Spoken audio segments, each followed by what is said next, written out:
Hi everyone, and welcome to yet another week, new episode on Circling the Rabbit Hole podcast with me, Dr. Claire Kinuthia.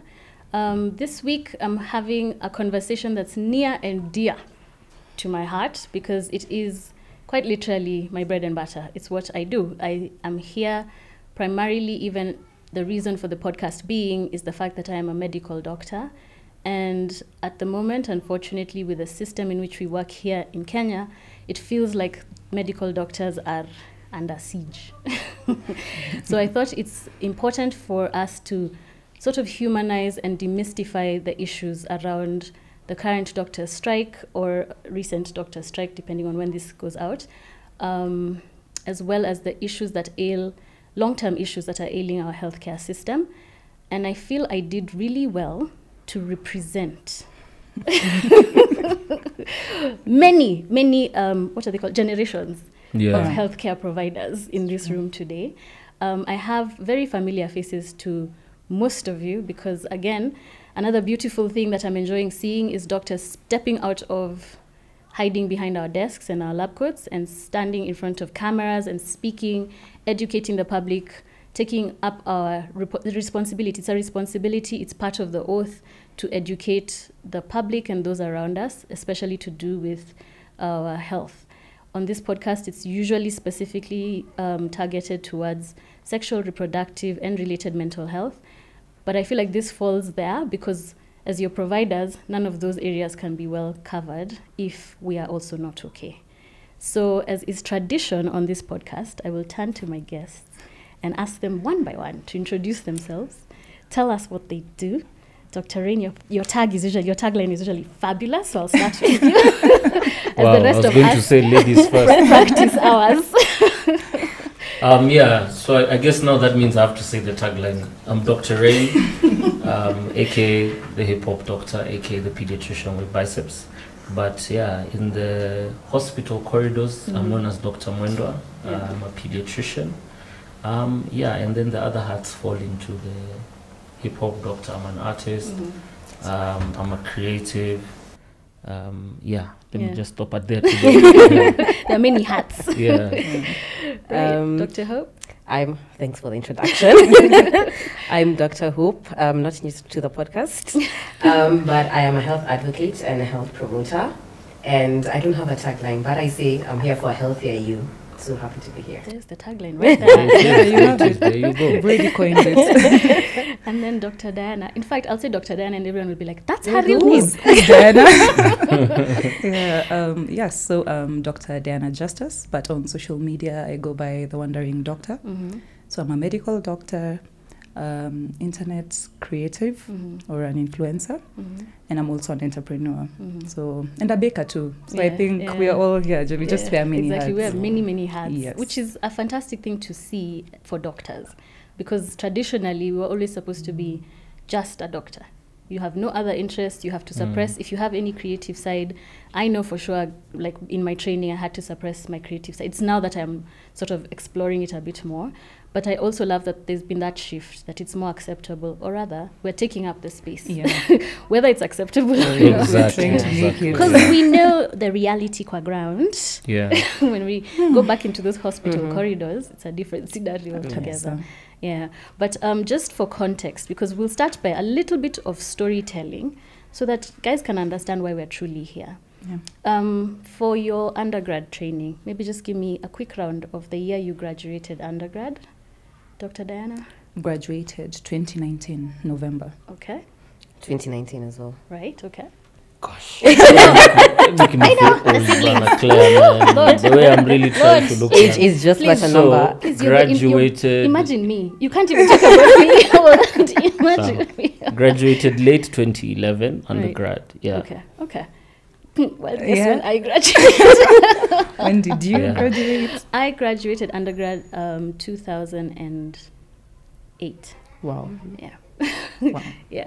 So I've been here a long time. But what I like about this is just we're all coming at this from different generations because, again, the disease, the rot in the system is not new. And that's what we sort of want everyone to understand. Just through your own lived experience, maybe walk us just briefly through undergrad training for you. what was your biggest challenge and what was your biggest highlight or win during your undergrad training? During my undergrad training, for me, I was in JQuat, and we were the pioneer class med school in JQuat. So, you know, being the pioneer class comes with its challenges already, like the guinea pig class. Yeah, so my challenges were that when you come to the years where you're supposed to be rotating in hospital, it took quite some time for those hospitals to even accept us as students, because we went to Wayne Mama Lucy, and by then they didn't have another university using it as a teaching hospital, so we were the first. So there was that challenge of, you know, you've never been in a hospital before. There are no students who've been there to tell you this is how you join the round, don't join the round late after the console has come. So those are the nitty-gritties that we didn't have, but we sailed through them. But on the positive side, being in a new class, we were few, and I liked that because it meant our education at JQuat by then was really almost close to person. Our lecturers knew us by name. So there was also the downside to that. When your lecturer knows all the names, that means no skiving, you know. You can't but at the end of the day, I saw when I went to internship, I appreciated that, having that almost one-on-one with the lecturers. Yeah, so that was my experience. Okay. Dr. Hope? I'd say my experience was completely different. So I was in University of Nairobi, UN, and for me, the one thing that, it was kind of a low light, but very shocking, was the fact that the lecturers would rarely show up. So we had a lot of free time, and then when you get to understand why they're not showing up, they're not being paid. So you're just seeing the systemic issues don't just start from. Exactly. It starts from there. So if they're not being paid, of course, they're not going to show up. So we had a lot of free time. We had a lot of strikes. And that lengthened how long was supposed to be in med school. So ideally it's 6 years, but we took 7 years. Then also, we were so many in one class, which I can say is good and bad. I think good because you get to interact with very many different people, and it's a good network for once you leave school. But of course, that came with many challenges. In a ward round, would be about 40. And that's one class. So you're not thinking about the 50 years who are also there. You're not thinking about the 60 years who are also there. So it's very much self-learning.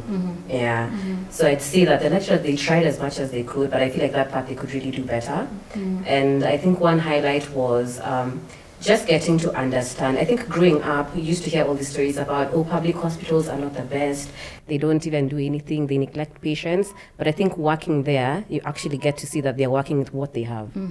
And they're making what they have work. So that's one thing I really appreciated, especially about the healthcare practitioners at Wat Kenyatta. Okay. What about you, Dr. Rain? So, mine was interesting because it wasn't in Kenya. So I trained in Russia. It wasn't scholarships. So Russia also offers a lot of scholarships, by the way, for engineering, medicine. So unlike that, I was like, how would you call it, private sponsored. So my parents were paying for the fees. So it was a lot of money for that time.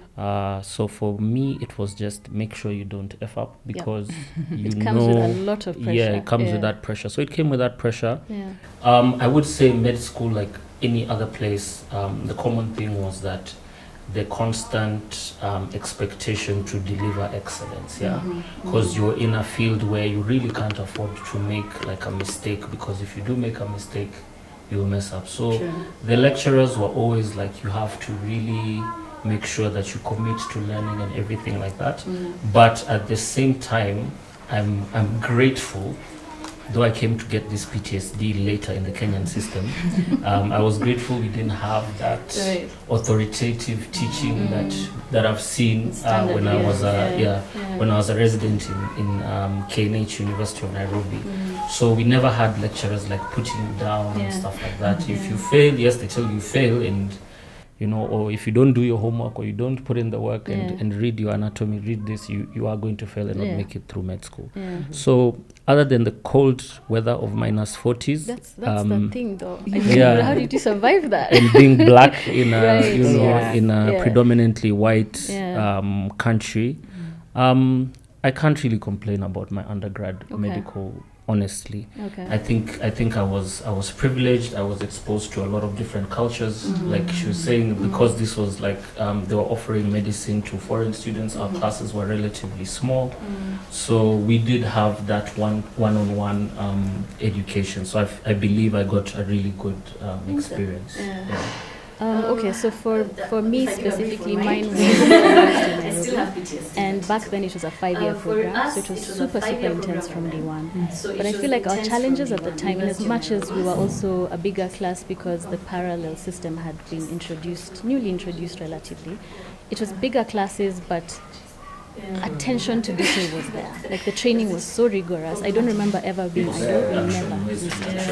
No such thing. 7 a.m. to sometimes 9 p.m. because of dissection in first year. And then from there you had to go have discussion group and then go to study some more after. So it was really rigorous for us. And then at that time, again, pretty much the students in Kenyatta run the hospital. So both undergrad and the residents are running the hospital. So it's hard, even now when I listen to the fact that the struggles are the same, to hear how unappreciated the training doctor is. There's that like push to minimize and call you a student. But even at that point, we're talking about human life. So in as much as you want to minimize my role and say, no, she's a student, she's under supervision, am I really though? You're working still. Yeah, you're working. You're the one making decisions around patients. You're discussing, yes, with your seniors, but you're the one who has to action those decisions. On the ground. For us, we actually had to take full-on active charge of patients, because then if there's a blood draw, it's for you, because the phlebotomy is overwhelmed, so you have to go draw the blood, take it to the lab, follow up the results, come back, discuss with your senior, and implement the decisions that are made. So it's unfair, I feel like, but again, unless you're in it or unless you understand or have experienced somebody who's gone through medical training, it's difficult to explain to the general public. Now, the area of contention. Guys, tell me about internship, just so that people can understand what a medical intern is. I feel like we're having a big fight currently around that. Before you even go there, can I just say something? Power to you, the 5-year system for negative marking. Yeah. Sorry. Yes, that was a thing. Power to you guys. Yes. Oh no. When I say we had like, no time to. I don't know do what. We had no time because the pass mark was 50%, but you had a negative half for every wrong answer and a plus a 1 for a right answer. So by the time you have 2 wrong answers, you've negated the 1 right one, and it's to get to 50. Honestly, that's true. and you arrive feeling like a genius because again you're an A student. You've come into med school. You've arrived. I used to get minimum 72, and you feel depressed. Med school, the first cut 13%. 13, even 6 or 7. 13%. Let's talk about humbling of experience. You just want 50 and above. Literally, I just want 50. Like that's it. If I can just pass, and again, remember you're combining the MCQs. For us, there was short answers to questions as well. We didn't have OSCEs, so it was a clinical scenario, a long case. And then you had your logbooks and all of that. When you put that together, 50%, you come out with 51. Everyone is looking at you like, really? 51? I'm like, wait. This is my life. So it was something else. Thank you for reminding me. You see, PTSD, I've blocked something. So you can't guess MCQs. There's no such thing. There's no such thing as guessing. If you don't know, leave it blank. And on the instructions, they say no guessing. Leave it blank. You're better off with the 0 than you are with the minus. So internship. Hope, let me start with you. Tell me about your internship. Well, I think mine was not too bad, but I could speak for other people who are around me who the experiences were not the best. So I went to a faith-based organization, which kind of acts like a private public hospital. They go between. So I think for them, structure was there. The systems worked for them. They even housed me, and everything was okay. So there's not much that I had to think of apart from just being present as a doctor and taking care of the patients. But on the other side, and I have friends who are in places like Kerugoya, where you learn like this. You learn running. You're told, Daktari, listen, because I have friends who on day 1, you're told, okay, fine, you've reached NG tube. You're just like, I don't even know where the ward is. I don't know what is this. But once you land there as the intern, they look at you like the doctor is here. No the doctor is taking over. Waiting for you. And it took such a short time. It was very quick for them to understand that even the people they're treating look up to them as you're the doctor. Whatever you say goes. So I think for them, it was very shocking just because you've come from being a student, come from reporting to someone, but you have to change that mindset. And then another thing is, in public hospitals, they really, really, really want your labor. So if you're few, you will suffer. You will suffer a good one. So like there's a time before the next intern group was coming. So I had friends who were like in IMED and there were just 2. You're 2 interns, you're running the ward. There's male, there's female. Male has about 70, female has about 70 patients. You guys sort yourselves out. As long as 24/7, there's a doctor there. There's a doctor there, yeah.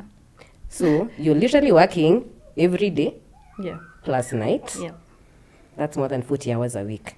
So it's very funny when I hear people say that interns do not deserve to be paid. Because I even consider that overworking. And why this has made the system even worse is because now the hospitals don't want to hire. Because they just know there'll always be an intern. And when there's no intern, it's actually very bad. I remember I was still in Karatina when Nyeri was hiring their MOs. So they had, and Nyeri it's a county hospital. So they're offering a position, I think, for like 3 MOs. And this is a county referral hospital. They hired 1. That's so crazy. They hired 1, in addition to the ones who are already there. So I was talking to like one of the consultants who came, because we used to have consultants who come from other hospitals. So I'm asking, okay, fine, there's a new MO, it's my friend, she was hired. So I'm like, what does her day-to-day look like? I heard that the MO was first on call.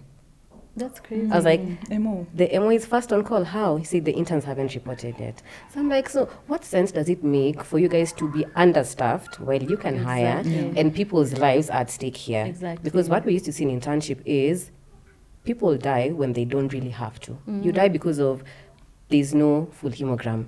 There's no oxygen. There's no face mask. Like There's things no that are just supposed to be. There's no blood. There's no consultant. Exactly. And you're just like, it's very disheartening for you as a doctor, and to think that this is going to become your everyday life. At the end of the day, it's like you're fighting to fail. True.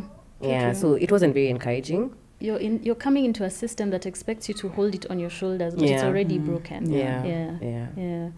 So that was not my experience, but the experience of other people around. At least for me, for faith-based institutions, organizations, I think for them they really try, and at least the religious institutions back them up. So there's a lot of funding from there. But for government... No, I'd actually want you to tell us a little bit about the system that works. Oh, the system that works. Because you see now you're the outlier. Okay. Remember that. What was your internship like for you, your experience? Oh, mine was smooth. Mine was nice. So I can count the number of weekend calls I did on my hands. Wow. What? Wow. I think I did like 8. No way. For real. For the whole year? Yes. The whole year? Yes. We used to do hospital calls. So that's one difference. You're going to traumatize all of us. Okay, well, let me start from scratch. Right? Does that even count? So it was kind of like a small hospital, but it's a very known community hospital. So we do hospital calls, meaning we would be, when you're on call, you cover every department. All right, okay. So you really just bring calls to IMED. Okay. So that's why it was just 8 weekend calls. Otherwise, that's you would intense. die. That's intense. Okay. So I think when I arrived, there were about 8 interns already. So we were, let me see, 10 at that point. So it was me and another colleague of mine who were 10. They housed us, they would give us lunch, they would give us food, you don't pay for accommodation, the houses were furnished for a while. Like, it was nice. I could say that part, it was comfortable. So food? I'm wondering. Okay, I'm like this, I'm in an alternate apartments. universe at this point. A furnished house, Furnished house. So what you'd pay for as an intern is electricity and water. Wow. So that's what a That's system how that it works is should supposed be. to be. That's how it That's should how be. it should be. Yeah. I think that's how it was for the guys like before us, Yeah. the generation, before our generation, us. the Wait, millennials. The boomers were not yet Yes. represented here. So for the boomers, it was like that. When you hear the experiences, they used to be housed. They used to, They had a things. salary. Yeah, they had like a stipend have- or salary. Just like when we complain, they're like, what are you guys talking about? Anyway, so our consultants, we had consultants for, I'd say, every department apart from PEDS. So our IMED consultant was also like PEDS. Okay. They're going to get one soon. Yeah. We would round daily. Like, it was nice. It was like a proper system, I would say. and also the workload was not as much. Okay. So your day would end more or less at around, let me say 2, and that's IMED, which is the longest. Yeah. Then after that, you can go and do whatever you want. And then you come back and say if you're on call at night. Right. Okay. Yeah. So during the so week. there was time off before your night? Yes. There was. There was. But for this is what it should be like. Yeah, but that's what it should be like. Yeah. So what else? During the week, you'd have one call. Depending on your number, if you're more than 7, you might not have a call during the week. But if you're less than 7, you'd have at least one call during the week, and some for whoever is doing the weekend call. Now they'd have one during the week and one during the weekend. Yeah. In terms of payment for us for internship, honestly, I think our year was lucky because from January I started in January, I finished in December. It was smooth sailing. There were no delays. It sucks that you have to call it luck. I That know. you were paid on time. On time and every month. Yeah. So for that part, it was okay for us, but I know the next group were really affected. And then also, it was COVID. It was the year of COVID. So for us during the year of COVID, what we saw was people did not come to hospital. So the workload was slightly less. Okay. Yeah. But at night, you'd have like more of like road traffic accidents because people keep rushing to miss a curfew. But I'd say it was better. The only thing that was a bit heavy was, let me say, maternity, because you can't stop maternity. Yeah, but more or less, I think it was pretty smooth. Okay. Yeah. But again, this should be the norm, right? Yeah. It should be the norm. Yeah. Diana, you look traumatized. I'm traumatized. I don't like talking about my internship experience. That I want you to learn to talk about it more because sides. people just don't understand what normal should look Yeah. like. Because we've been manhandled so much. Our normal is traumatic. Watch, I'll get to mine. You said Kerogoya, I'm just feeling my heart Shaking. I know. And the hospital I was working at, on that year of internship, they turned 100. Oh, wow. They've been there for 100 years. Wow. Yeah, and their systems still work. Imagine systems that work. Yeah. What about you, Diana? I was just watching your face this whole So for me, my internship, that's 2020. Yeah. Same with Dr. Hope. I was at a level 4 hospital. So level 4 is better than a level 5. Because level 5 is where they get all their referral, etc. But for ours, where we were located, there was no other hospital. We were like in the middle of a big region. That's Eastern Province.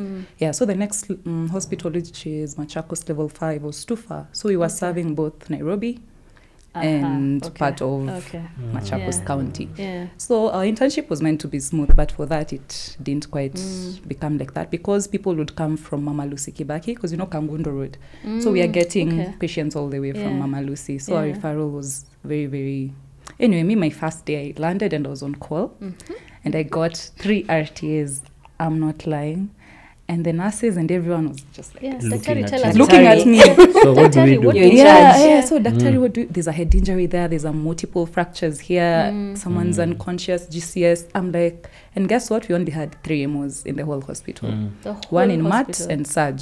Because they say IMED and PEDS can be run by the intern. You don't need an MO for that. Which isn't true though, but... So you call the MO... You know that part. You know that part. It's too. I'm like, kazana tu. Whatever you can. You can call a CEO intern. A CEO intern won't come at night. Of course, That's not part of their JD. So I was traumatized from day one, and it kept being like that. But COVID kind of saved us. So we had a point where we were a bit free. But the issue with COVID is I was in a public hospital. We didn't have PPEs. So that was another thing. We had to go in our pockets to buy the masks and 95 because that was not provided. They came in when we were finishing and COVID. That's so insane. We never saw. I used to see it in the news. So we used to go and buy. By the table, like, okay, then we were hearing some hospitals, people are given everything. We're like, oh, okay, us, nothing like that. So, and we're only 2 interns per department. The other thing, downside was we don't have specialists. Okay, we have surgeons, peds, but things like neurosurg, you have to refer. The referral system in public hospitals is a mess. You would cry on that phone because you have like 5, it's a RTA, multiple patients. You want to refer them all. You are the only one. You have to call, you have to write the referral, you have to You used to call, even you spend like 3 hours on that just call. Trying to convince you're calling to Machako level 5, you're calling KNH, you're calling, just please, KNH tells you you're not in our county. Call Machako's county, call this one, say we are full, we don't have space. So for me also that was really, it was a difficult time, the referral system, because us used to refer because we didn't have the consultants. So we did a lot of referral work.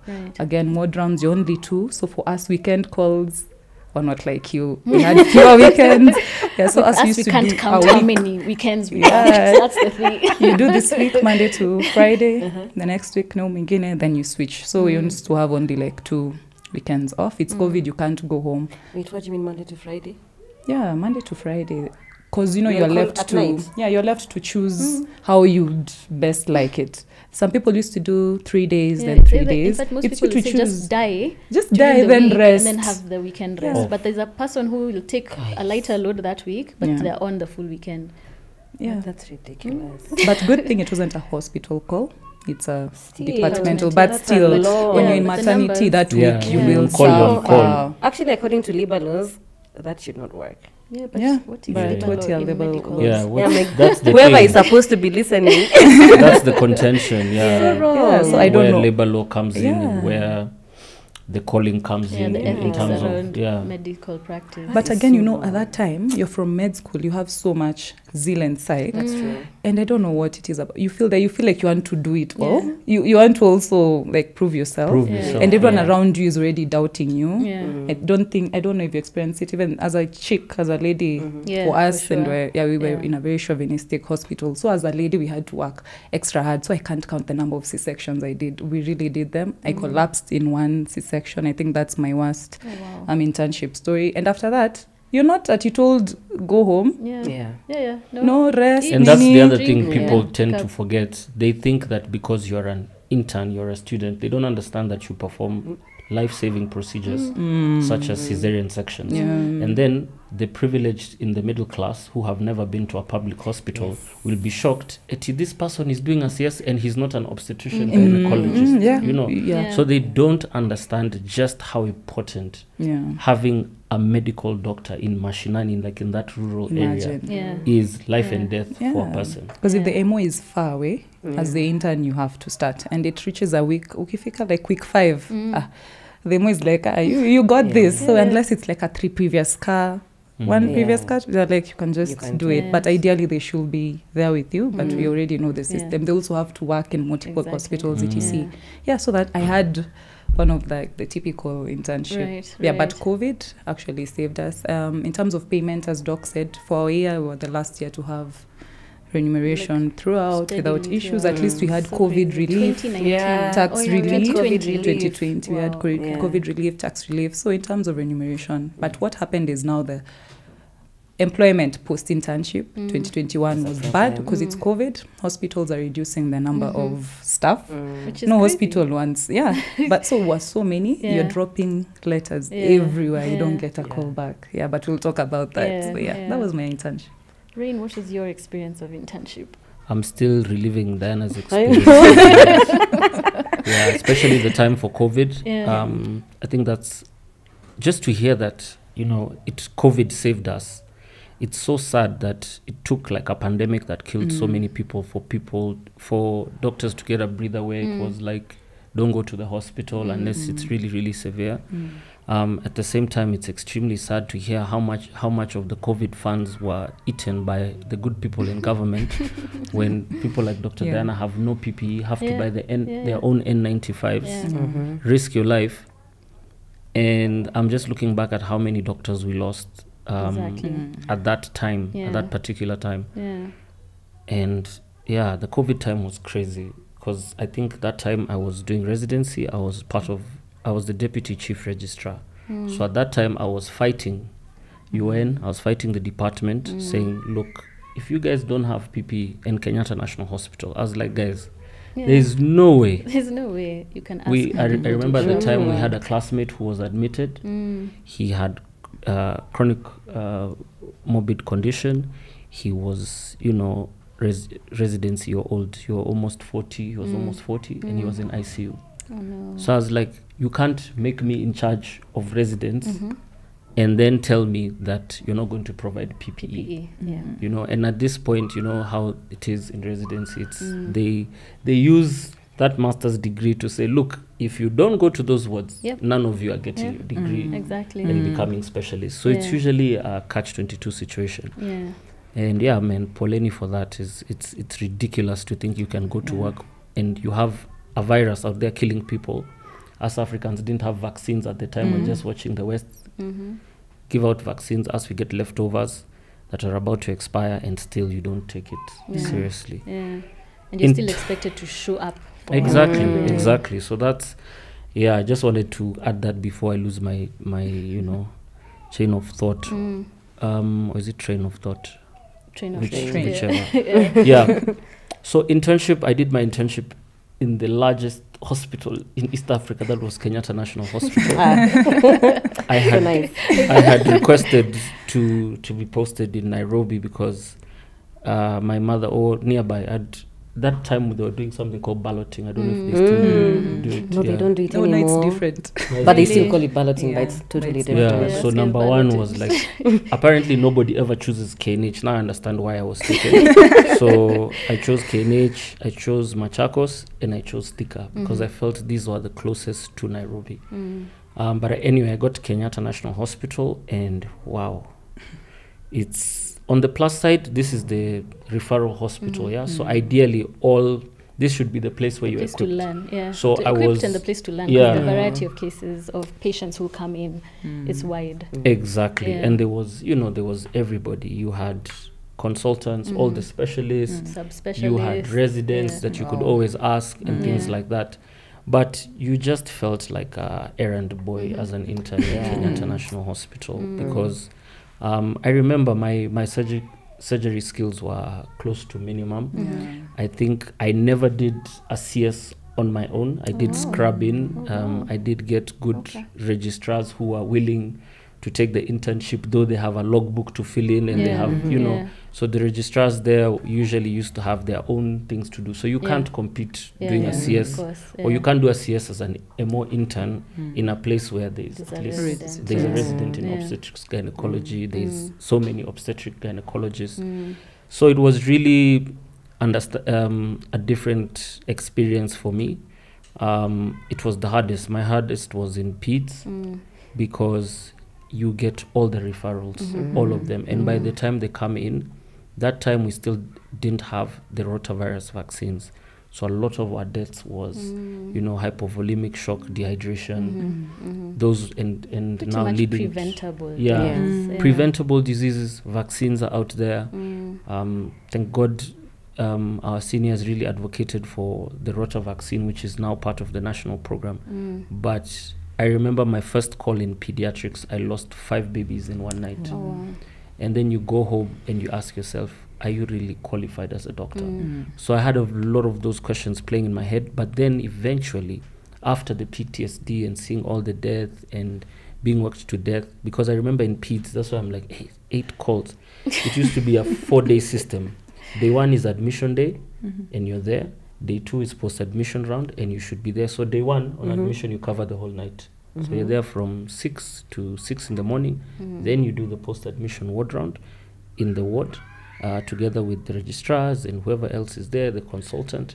Then after you finish the post-admission ward round, because you're the errand boy, you go and do all the bleeding and all the x-rays and making sure everyone needs blood, blah, blah, blah. And then day 3 is supposed to be now your rest day.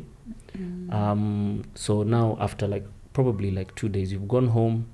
On post-admission day 2, just as I forgot, you come back at night because you now you just cover your ward and any other procedures that need to be done in the pediatric ward. So you're back there at night. So day 3 is the day that you can actually sleep. But it's still after you've done your rounds in the morning. I have a question. You said you cover your ward. Are there any times you cover admission? Is all patients coming so admission is all the referrals from Kerogoya, from every place. Your ward is in charge. How many interns were you? So that's the thing. Usually you're supposed to have 2 interns, MO interns, at least a CO intern. So at that time there was a strike going on. CO interns hadn't been posted. new interns hadn't been posted. So I was the only one in my ward. So every day I'm day 1, day 2, day 3, day 4. So it, like for the 3 months in the PEDS ward, I didn't know Monday, Tuesday. If somebody would call me like, hey, are you free? I didn't know what day it was. I knew it was today we are post-admission or day 3 and try to sneak in. That is so unfair. Yeah. And then day 4 was more of a chilled. It was, by this time, most patients are no longer acute. You've kind of stabilized. You do the round and then you go home. Then day 1 it starts again. And you do that for 3 months. So it's not weekly, it's day 1 to 4, and then you start the cycle. And then remember, you're with the other residents. Now that I'm going through residency, I understand. So they know there's an intern. So they'll come early, they'll do their rounds. And then I'll do the donkey work. And initially I didn't understand like where these guys going. But then I realized these guys are also paying their own school fees to be there. They need to finish the rounds, make sure all the plans of management have been done by the consultants, so that they can now go and earn their tuition fees. They can earn something because they don't get paid. I really used but to also wonder remember, they are also students, so there's classes somewhere. Yes. Don't forget as Yes. a resident. Plus there's class. That's my question. Because being a student, I used to watch that. They'd come, do their rounds, then go, and then sometimes you find them there in the morning, meaning some have been there. So I'm just like, when do you have your classes? When do you sleep? And that makes sleep is the question mark. But do people really understand that you're literally dealing with someone's life and you're exhausted? I don't think our leaders really care. And that's why we're here again. That's why we're here. As this generation who has gone through like all the 3 major strikes. From the first one, I think it was in because that's why I did my internship in 2013. But I finished undergrad late 2011. By the time I came back, I couldn't be absorbed or do pre-internship because there was the ongoing big strike when I think doctors were earning like, I don't know if it was 30K or something. Ask me, gross. I'm here. Yes, me. So when I came back in a clear one strike because they were earning 30K so that they could earn at least more than that, you know. So we went through that, nothing could happen, so I had to wait until 2012. And then 2012 I came to understand that as a foreign trained, you have to do now pre-internship before you do internship. So you have to like prepare, you have to rotate in Kenyatta, doing again errand work. But and then I came to discover that the foreign trained students, and this is something that doesn't get enough attention, is that they really get it bad. Because the assumption is these are the kids who are from moneyed families.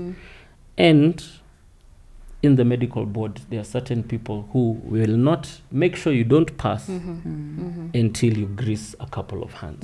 And that is that's the sad reality. The broken system that we function in, unfortunately. And when I hear the prices today, like through the grapevine, and you see people trained and like, Doc, can you talk about this thing? Because the amount of money we're being asked for is ridiculous. And I'm talking about things well over 100 Gs. It's crazy. So it's really sad. So I had to go through that, and that's why I started in 2013. So I lost almost a whole year doing nothing. Then started internship. Then immediately as I started internship, my mother died. Like the first rotation was surgery, and I think 2 weeks into the rotation, my mother died.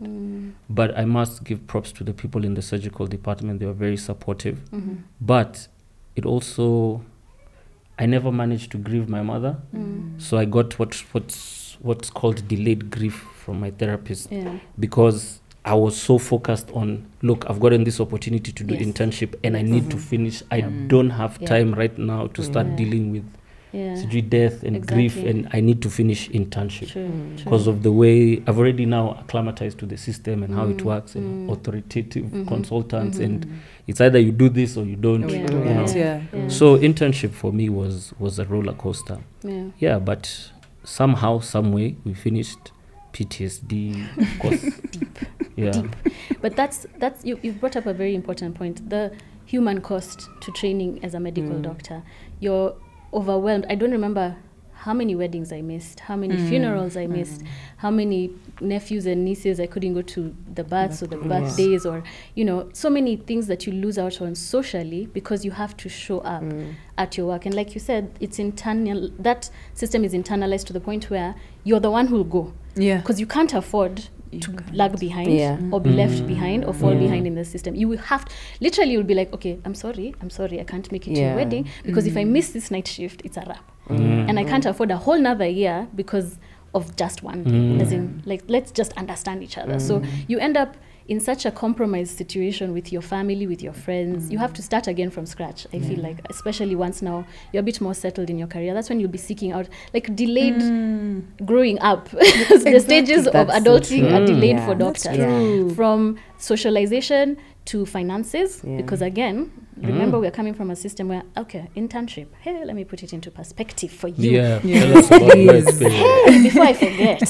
so I was the group of first interns to Kerogoya in 2009. So they were waiting for us eagerly, but they also didn't know what to do with us. So when we arrived, it was 2 interns per department. So meaning that night shift thing, it was literally every other night shift. Or you sit and say, I'll cover 24 hours, you cover 24, we cover like that. Like you literally, you still have to be there for the round, but you can say, in order for you to rest for night shift, I'll cover the afternoon. So you sort of had internal arrangements. Otherwise, you were working 24/7. And then again, with the way we set up our system, we allowed each other a weekend off.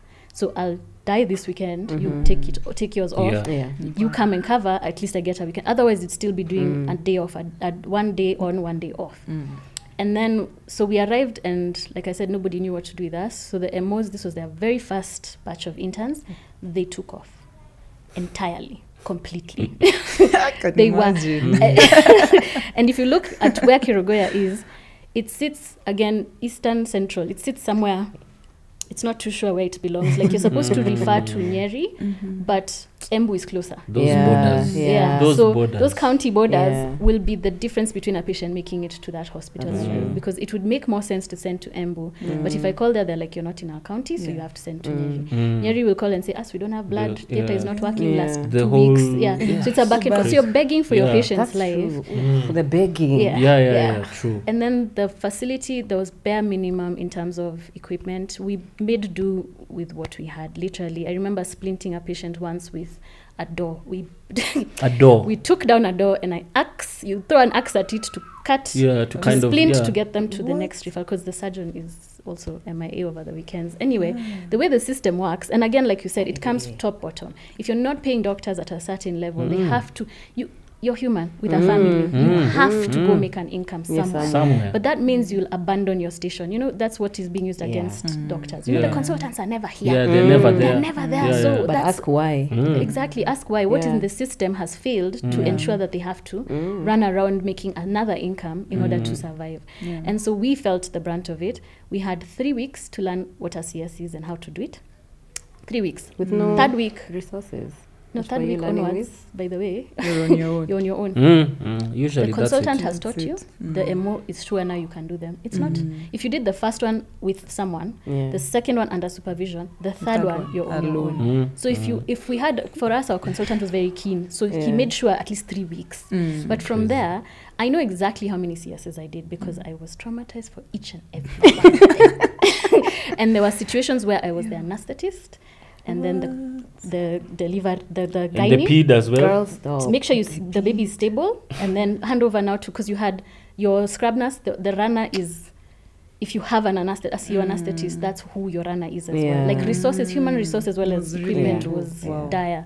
And then there were situations where, again, influences of society, people are stressed out, they're not able to manage their stress. You'd have someone who's in charge, but they're drunk on the job, because that's the reality. So we had a lot of CO anesthetists who I had a situation where I had to reverse a patient because he passed out in the corner. So am I trained for this though? Like, let's think about it. What training did you receive in medical school to deal with that drunk? And even when you CO were, like you said, in Kenyatta, everything is under supervision. And usually the first attention goes to the resident. So as an intern, you're hoping during internship is where you learn. But you arrive into a system that needs you to be a full-on doctor. And so I take personal offense every time someone tells me an intern is a student. I'm like, which? Where? Of where? Of what? Because for me, my 3-month rotation in OBGYN, I did 78 C-sections solo.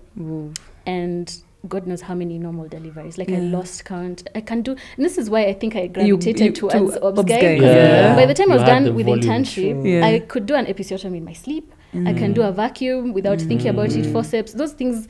Like, yes, at the time you're struggling, but it's now skills that I really appreciate. But like we said, you learn from traumatic experiences. And so I have a lot of patients who imprinted on me because I know they were preventable deaths. And now I find myself fighting for patients now because I'm at least now in a system, the private side of things, where I have a say in what equipment will be present before I touch the patient, and I advocate for the patient every step of the way.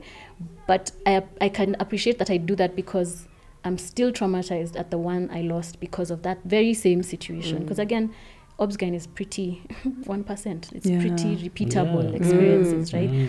So if you lose someone from like PPH, they bleed out in front of you.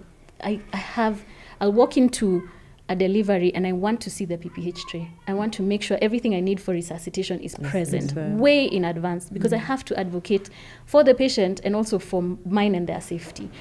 But that only comes from the scary situations we found ourselves in, right?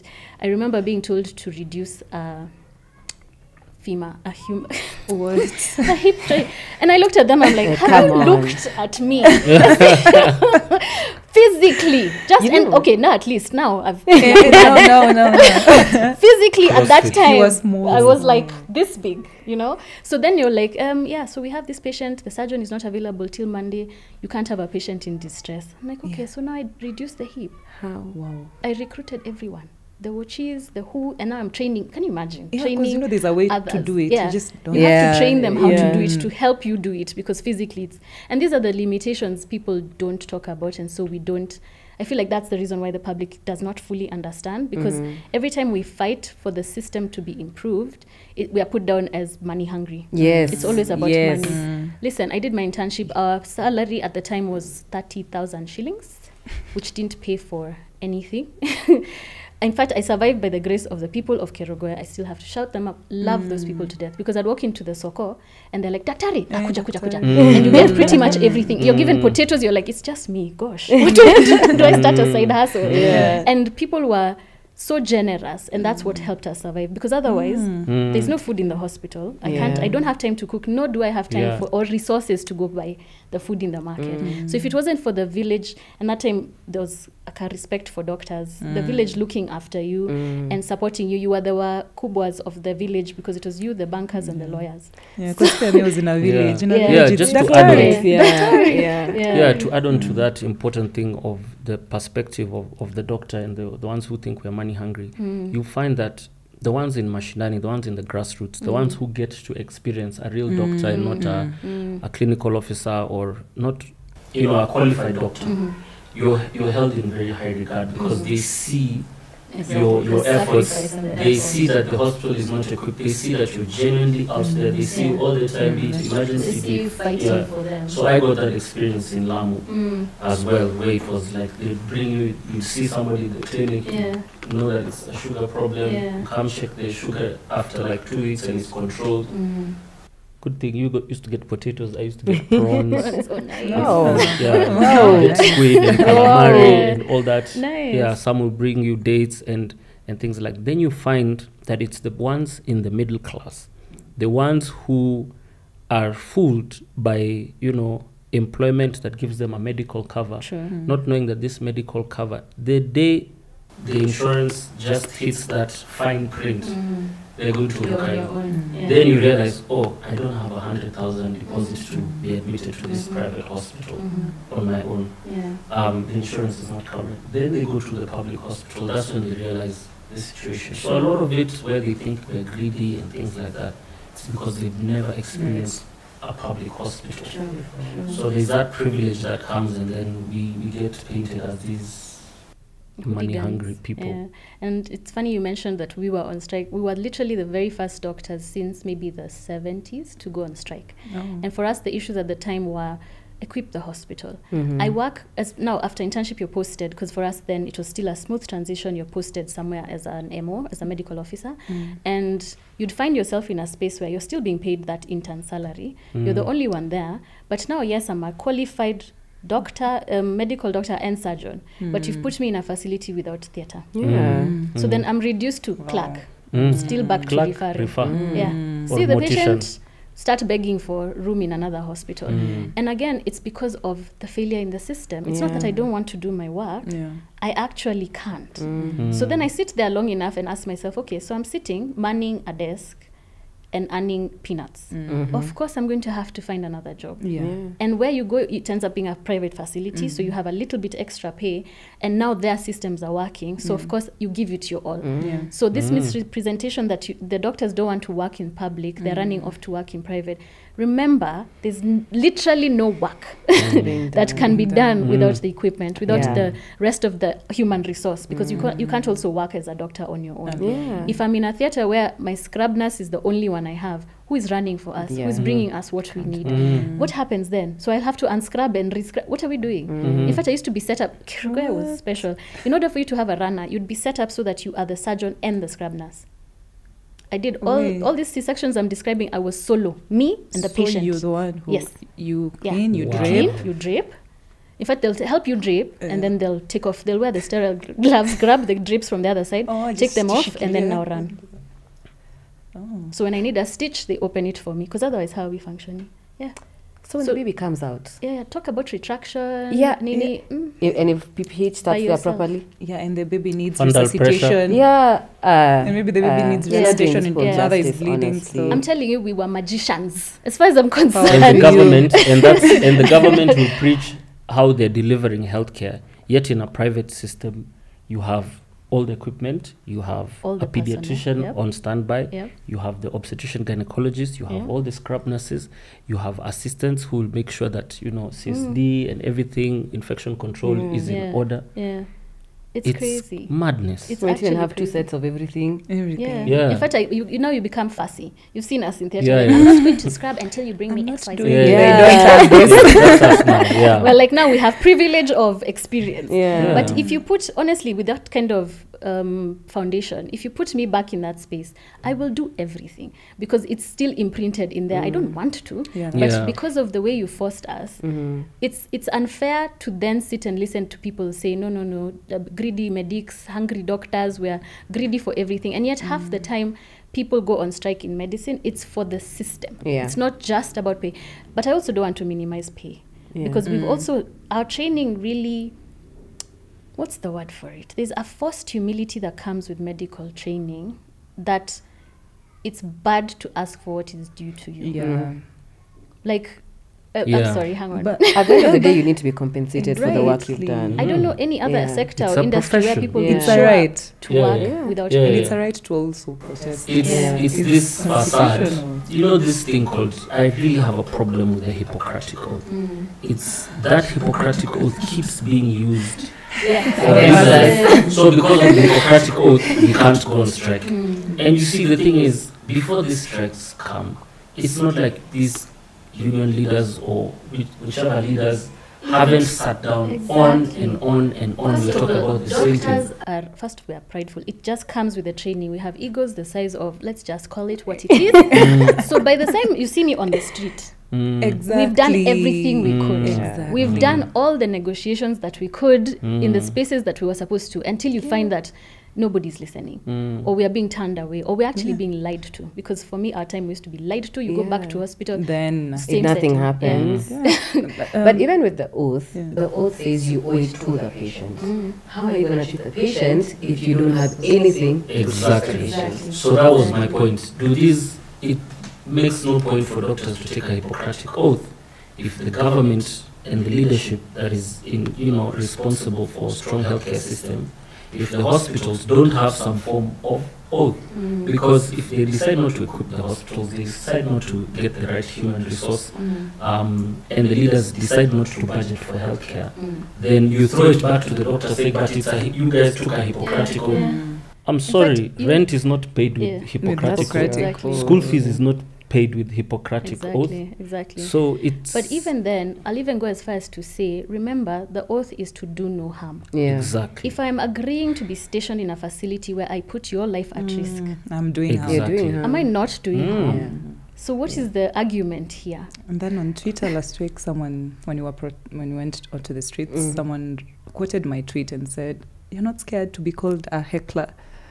And I'm like, as you said, for us to get to that, and I'm like, it's not the first time. We've been in the streets 21, 22, 23, and if next year, God forbid, we'll have to go, we'll still have to go, because we are doing this for the ones in med school, the ones who want to be doctors, because at the moment, I just tell people, don't join.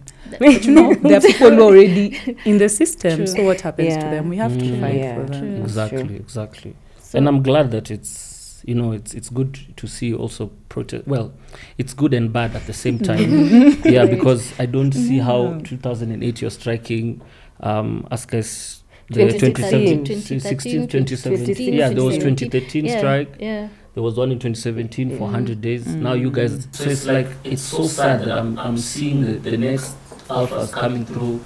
And it's sad to see that they're going to still be going through the same issues if we don't really, sober-mindedly sit down and say, guys, okay, can we at least sort out some of these issues? So at least not striking about the same things, because I feel like it's been 20 years and we're still striking about the same things. Yeah.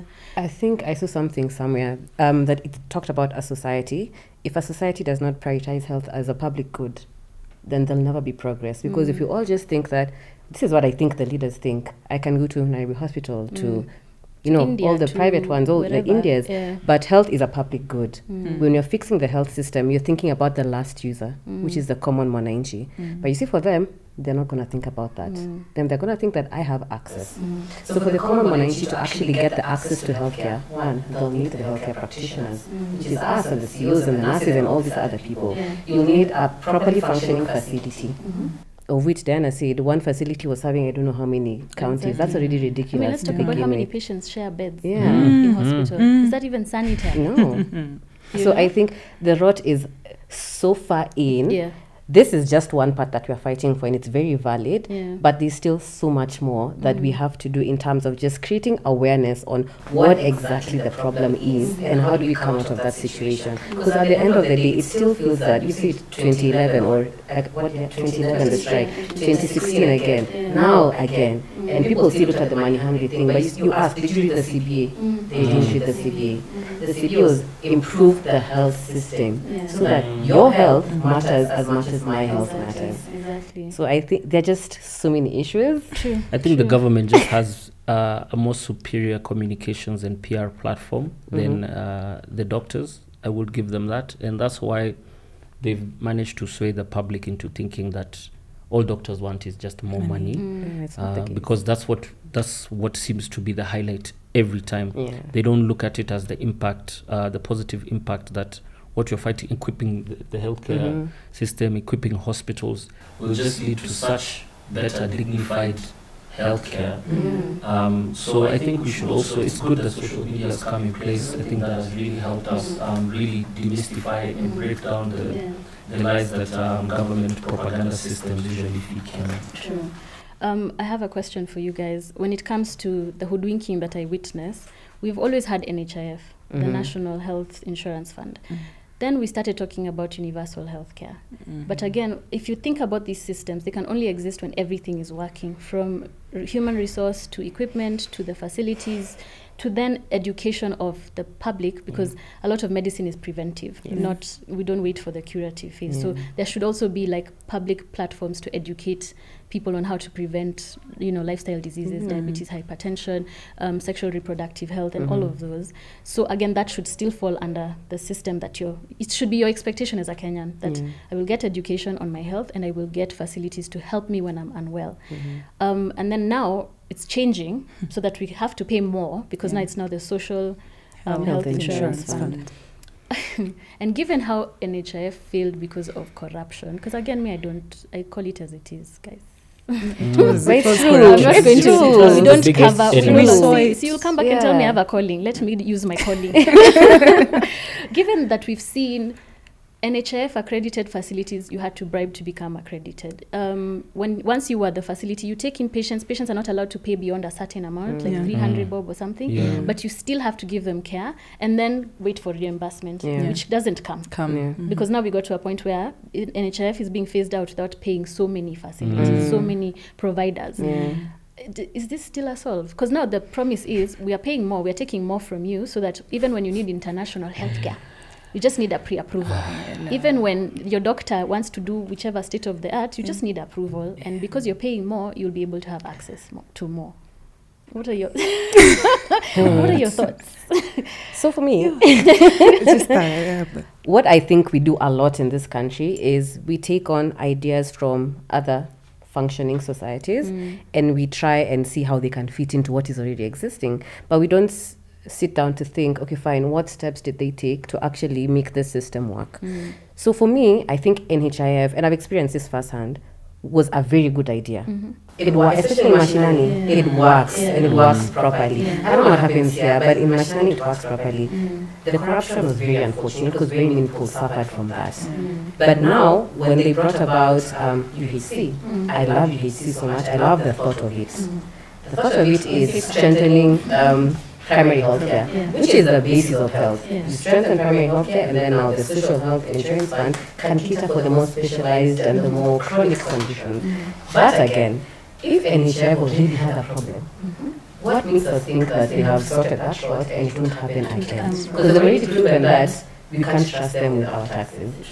So how are we going to believe that? Okay, fine, trust you with the 1,700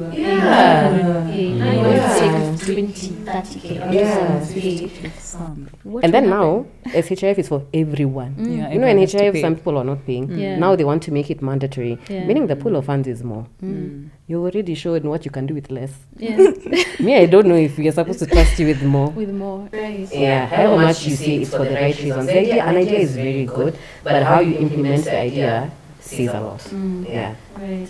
So that's what I want to understand. How do they want to implement it? And before, you can't just bring something in and say we're rolling it out next week. That's what's happening. I don't understand. Where's the public participation? They said it was there. I don't know if it was there. But for me, UHC feels like a dream. You know, the way Vision 2030, Vision 2060, and I don't know, because the human resource for health itself, is it really enough to even have the capacity to have the UHC? But anyway, on the insurance, I think as a community, society in Kenya, we need to know, do we want a social insurance system, a private insurance system? Okay, out of pocket is expensive for everyone. Because in Kenya, I feel like we are a bit of both. We have because NHIF was not compulsory for everyone. So you have people who have the private insurance and you have people who have the NHIF. But like in the UK, where everyone NHS, it's compulsory. You pay and that money goes to that pool and it will work for you. But now here, even in SHIF, if NHIF didn't work, because I was in a hospital where we blame the government of corruption for UHC, but we forget even some facilities, sadly, especially some private hospitals are also taking advantage of UHIF. Someone is going maybe for removal of like a small lipoma, but what's written there is a ORIF. So they can steal from the government. Employers, you work, you pay for your NHIF, but your employer is not remitting funds. Then now NHIF doesn't remit to this hospital. So it's been a big road. So how do we expect what you've said? More money. That will lead for more misappropriation of those funds. So I don't believe in the dream. There's something you've said that private versus social. For me, honestly, I would go with social 100%, but only if it's going to work for you. Because if you look at the people who are insured in Kenya, it's like 3%. 3%. It's so small, it doesn't even add to the pool. It's so small, and of course, most of them are like middle class to any privilege. The privilege. And remember, health is a public good. So you can't think of this person who can afford it, whether it's there or not.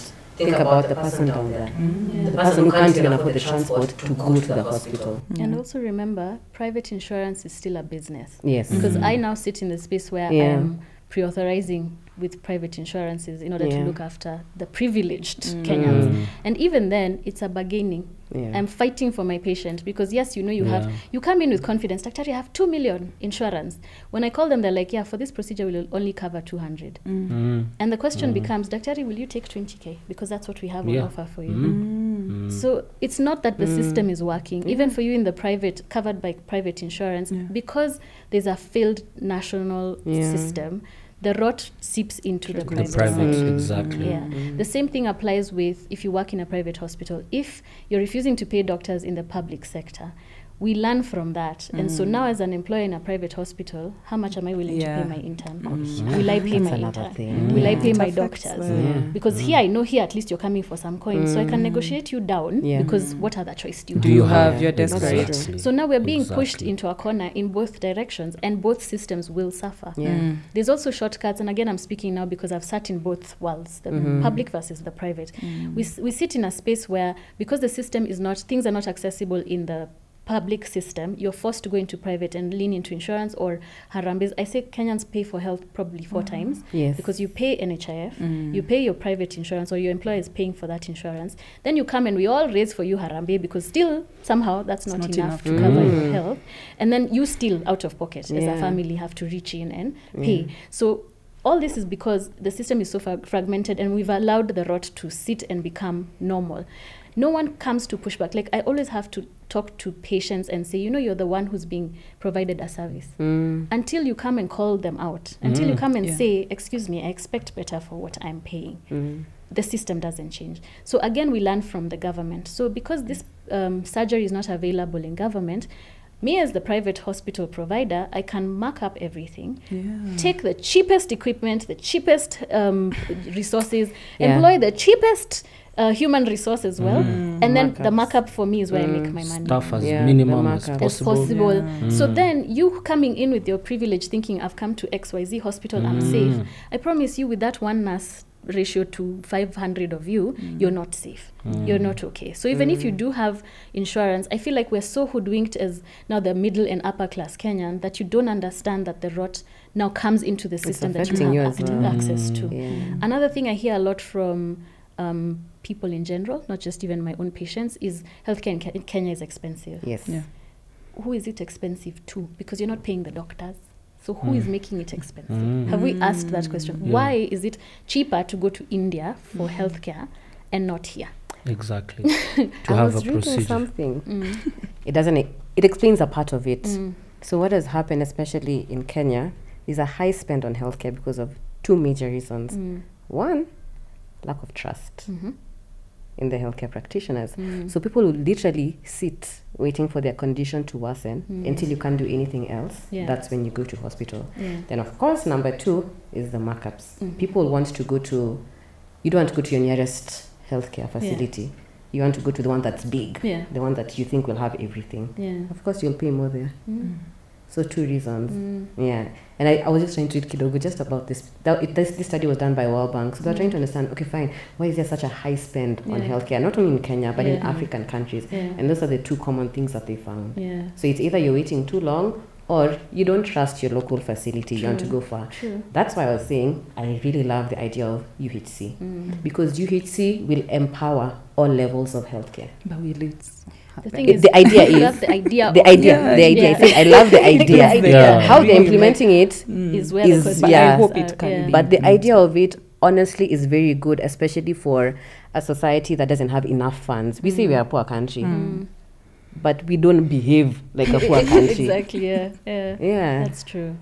And then just for clarity, because it's just occurred to me, we haven't really explained what an intern is and what a resident is, or a registrar, because we also call them an MO. I think we kind of fell into the medical jargon a bit too much. We're here for therapy. I think True. Yeah. But I think we kind of touched on what an intern does. But we've made it clear that an intern is a doctor, and you've graduated. You have the skill set. You've passed your exams. You've gone through the basic sciences, physiology, and things like that. And then now you're thrown into the deep end. It's just that as much as you're done, you have that degree as a surgeon and doctor. You're handling life. So there has to be somebody who is at least more experienced, who has seen more than you, or somebody who has specialized further, just to make sure that you're doing the right thing, and that the patient is safe. This is a competent intern. Is not coming in drunk. Let's say the other people who have that privilege, or the radio techs who just me or all radio techs, just one. Anyway, but let me not judge, because healthcare workers, man, even when you see them alcoholic and substance abuses, because it's a very traumatic profession to be in what we see. And then now you have your medical officer. Now, after you've done your 1 year of internship, you've been told you've supervised, you've passed all your rotations.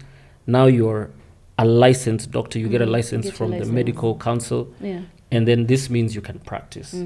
Whether that job is available is now another thing, because ever since, and this is another point, is that ever since health was devolved, that's, I think, when we had a lot of problems, because we had the same, we are still having the same infighting that we have when you're in those borders. You know, when somebody says this is not our county, this is for this county.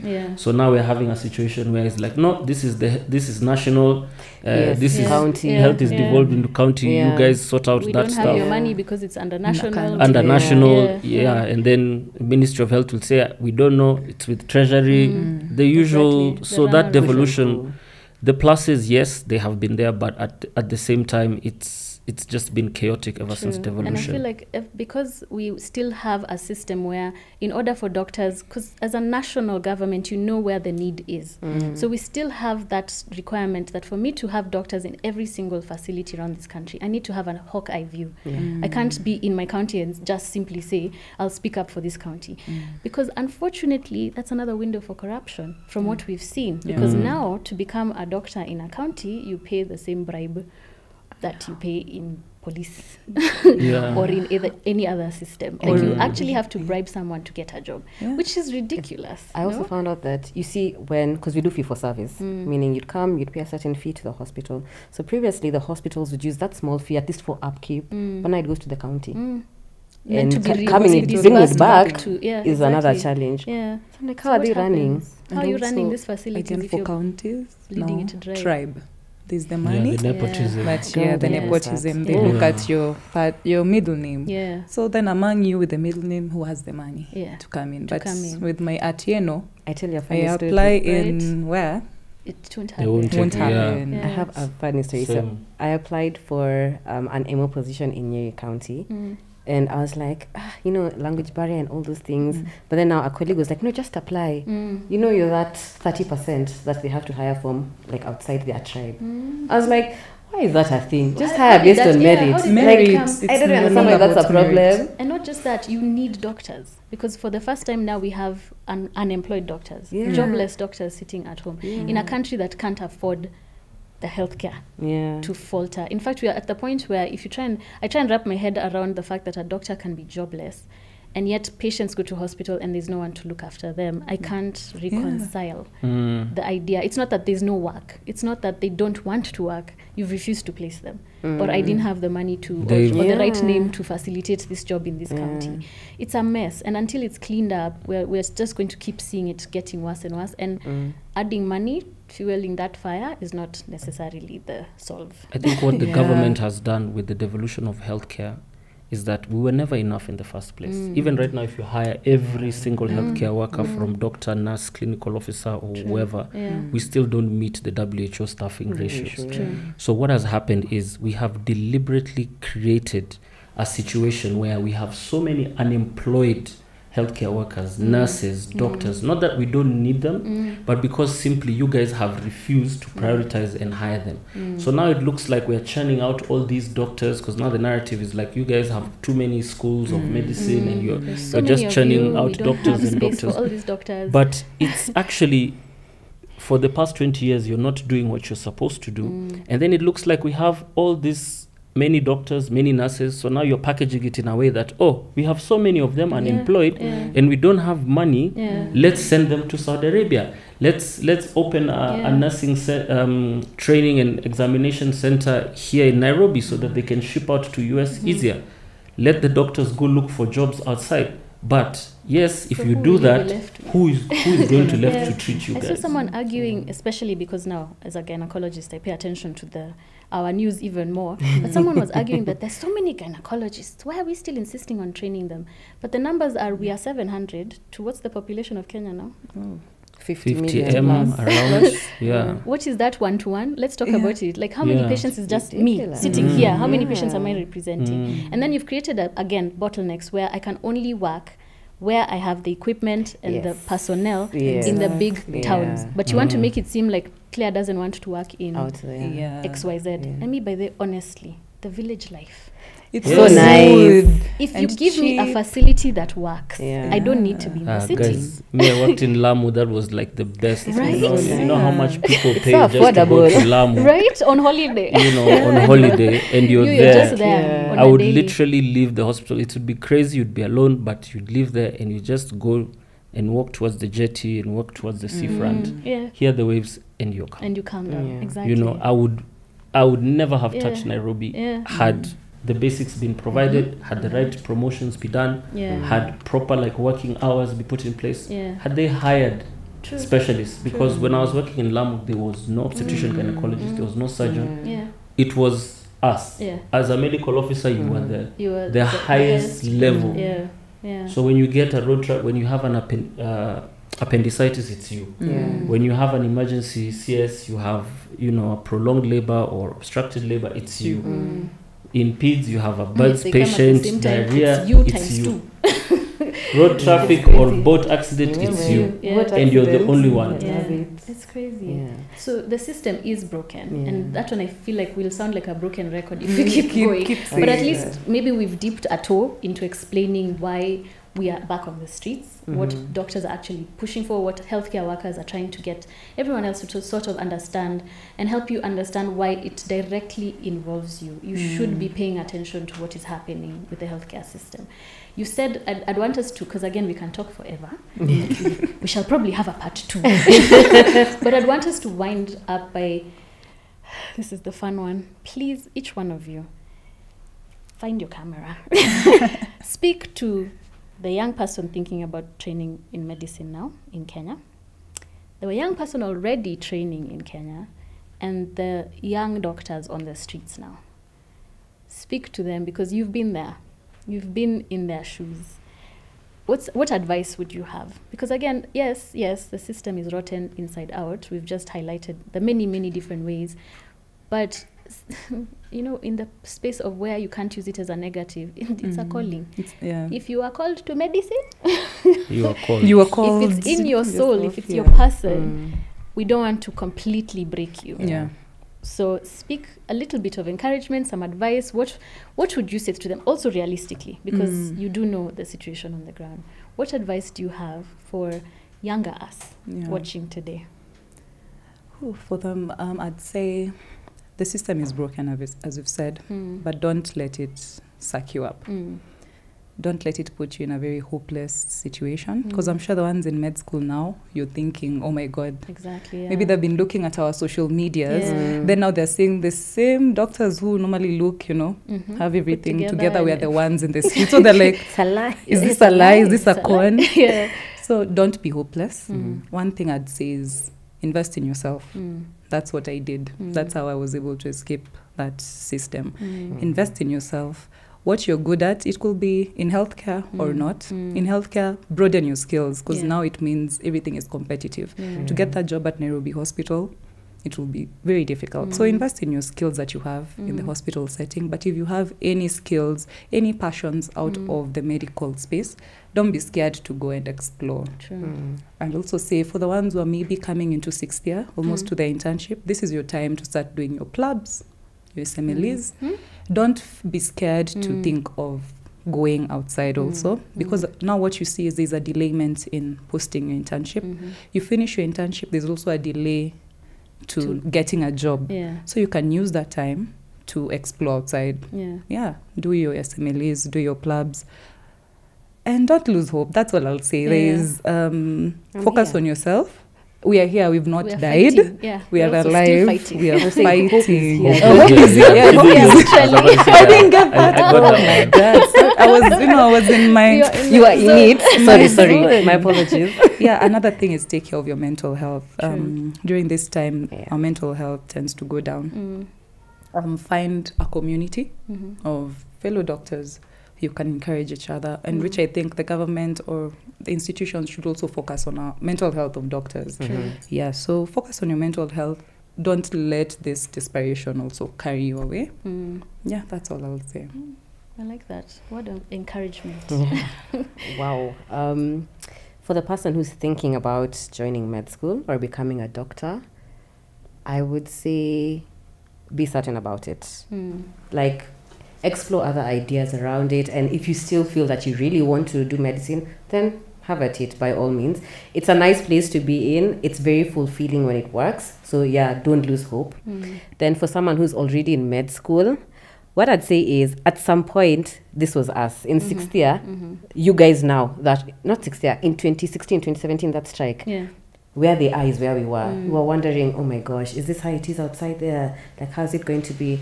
Don't lose hope. Just keep reading, keep studying, keep doing what you're supposed to do. For the person who is, what was the third one?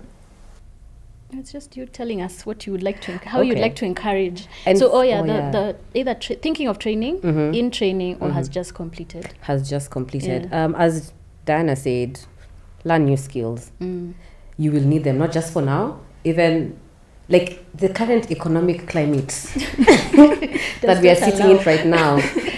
Even being a doctor is not enough. Trust me, it's not enough.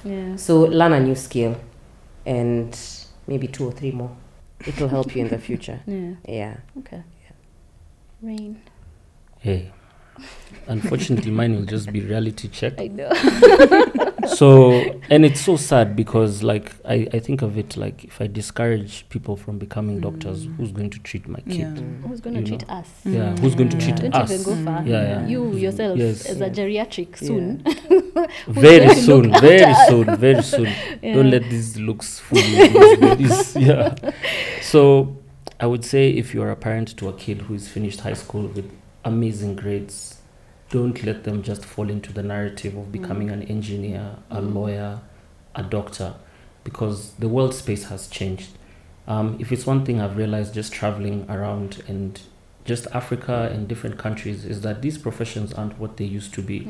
From millennials to Gen Z, what engineers, what architects, what everyone used to earn is not the same. Everybody's living hand to mouth. So again, the reason why some of us, Diana, are telling you to learn new skills, or I wear many hats, I've come to realize it's not that I'm just so passionate and driven that I'm so like, I can't sit in one place. It's because if I just rely on my doctor's salary, there's no way I can save money. There's no way I can do stuff for myself. There's no way I can travel. So if I just sit still, I won't have the right, I won't have good quality of life. And as a doctor, I'll be that grumpy guy there when you see me in hospital and wondering, where is this person's bedside manners? Why is he so rude to me? Isn't he being paid well and things like that?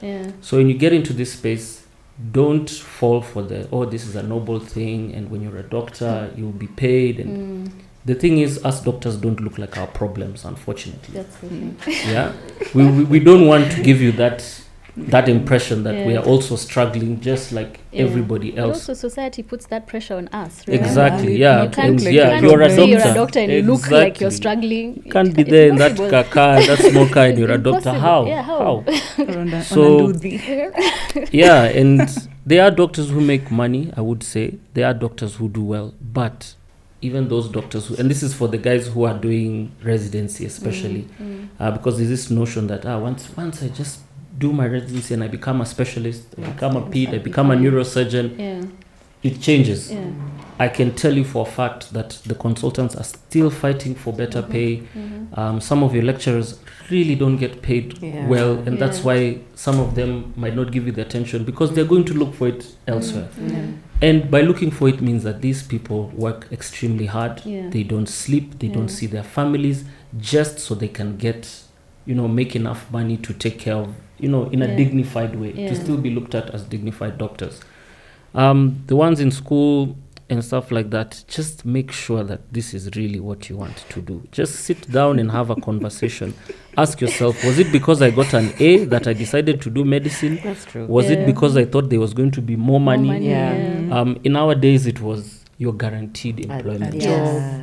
There's no tarmacking. It's not the situation anymore. There's so many other ways to make money without sitting in a hospital for 24 hours. There are people who can work from home now Yeah. and work from different countries as they travel and get paid top dollar. Just make sure that it is, and if it's your calling, and if this is what you've always looked, and I'll tell you for a fact, it's the most fulfilling. It might not pay the most, but it will give you so much reason for being, or ikigai, as I would like to call it. So it is. I still have no regrets taking this path. But I wish it could have been better. And all the best. I really hope the systems change and you guys decide to be doctors so that you can treat some of us old people. Exactly, because otherwise, as much as we don't want to discourage people, we kind of have to remember that the country will collapse without healthcare providers, right? We'll have a shortage. We're not trying to discourage anyone, but at the same time, this is what the reality looks like. The advice I would give is, again, if this is your passion, go for it with all your heart. But look for every possible option available to you. And this one I'll say to parents specifically. If you can, let them train elsewhere.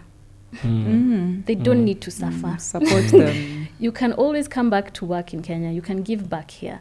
But in a system where you'll finish, if you finish, because strikes interfere with your learning, if you finish on time, you come out to an internship system where you don't know if you'll be posted, if you'll be paid, if you're back on the streets.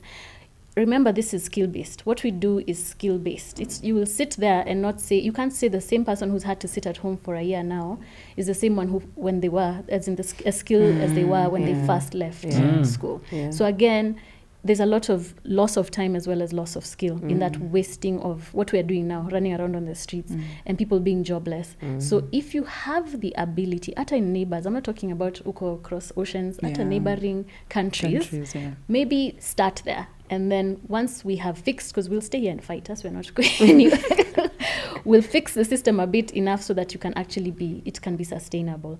For those already in training, seek out mentors in reality, in the real world. So that as much as you have aspirations and you have big dreams and big picture goals, someone keeps your feet on the ground so that I can mentor you during your training and remind you, please, I want to see you read for extra exams. I want to see you chase an extra skill. I want to see you put in a bit of work in the private sector or in the NGO world. I want to keep pushing you to think outside the box. Find real mentors who will hold your hand in the reality of the space we're in. And then those who've just finished, let's fight. Let's fight. Let's fight. And can I add something? To those who are in school or just finished, just because Kenya, we're not as appreciated or given the dignified treatment that we should, it's not the same across the world. There are countries that are actually looking for healthcare workers and they'll treat them to the very best. So don't lose hope with that. Also, I didn't say the meaning of PLABs and USMLEs. Those are the exams you do. For PLABs, you do them if you want to join the UK system, which is easier because colonizer. The USMLE is way more expensive. The PLAB route is also expensive, but USMLE is way more expensive. So those are the routes you can consider. But also Tanzania, Uganda, where I think you should also add on to that. A lot of people always ask us doctors, because it's a bit seamless for the nurses. They have agencies and they ask, so why don't you guys just go abroad? It's like you don't just go. Ours, it's not easy. It's a lot, and it's a lot of money. You're looking at around 1.5 million to invest further. If the government didn't pay for you, you're going back to your parents asking them now for more money. So I think that's something Kenyans also should be very aware of, that not all of us have parents who can just say, okay, here's another 1.5, go do exams and go somewhere. And you can save, they'll tell you, so you save for it, but the job is not there. And when the job comes, they're giving you worse contracts than they're giving you in public. So when do you save? Exactly, And also the systems are different. So you can't just up and leave. True. There's always an exam. There's always something extra, a bit of extra learning you have to do. Some places you're retraining, to be honest. There are some places you have to go and start downsize, So let's stop there, because again, we can talk forever. Rabbit hole for real. I need to add one more thing. Instead of circling the rabbit hole, we've gone straight in. One more thing. Okay, You spoke about mentorship, and I don't know if it's because you're in OBS, but like in med school, it's only the OBS department that had mentorship for us. So Shanisame, kudos to you guys. We know the hardship. We know the reality. If you don't have someone holding your hand and at least giving you some words of wisdom and some encouragement regularly. And again, I'll challenge all senior doctors out there. please reach back. Stop forgetting where we came from. Reach back, grab someone's hand and help them along. It will make such a huge exactly. Don't reciprocate the PTSD the boomers gave us, please. let's approach it differently. And the last one. Last one. So I'll cut this into part 1 and 2. When I was saying improve your skills, you know, sometimes maybe I think it's the hard skills, but there's also soft skills. When you're in med school, you're just reading, you're always there. There are skills you don't learn, interpersonal relationships. So you come out here, you can't even negotiate your salary. You can't negotiate your salary. You can't speak, you can speak up and advocate for yourself. So also learn and have friends with people who are out of med school. Because your friends, people forget, as you're in med school since we are around 26, 27, 28. Your peers finished when they were 22, 23. So when you're out, your peers have been working for 5 years. So those are the people who can now teach you how to do it in the streets, how to be street smart. I agree with that. Street smart. We've finished all our last points. For now. Right. So just again, thank you so much for coming on here, you guys. I appreciate that you've taken the time, because we keep saying the system is broken, but until we help people understand what we mean, it's hard to have unity. It's even, Kenyans, we've divide and conquer in every sector, including health. So until we start to speak up about the truths on the ground, I feel like this is where the difference will start to happen. The other thing is, again, mentorship. Like we've said ourselves, I'm pretty sure each one of us is holding somebody's hand. And I'd encourage all seniors to do the same, because that authoritarian scare tactics teaching does not work anymore. It's actually, I've had to spend so much time unlearning and even just developing better skills with how I talk to patients and how I talk to colleagues, just so that it's acceptable now to be a doctor and you handle people a bit better. For the audience, as always, thank you so much for staying with us. This one was a long one.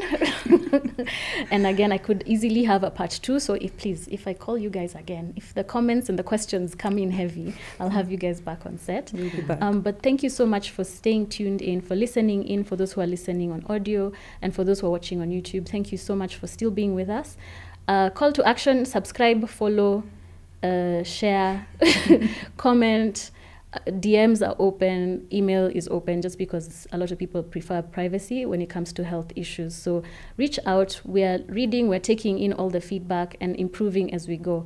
And sometimes here on Circling the Rabbit Hole, we might actually enter and deep dive into the rabbit hole like we did today, but I think it's for the greater good. So thank you so much for tuning in, and we'll see you again on the next episode.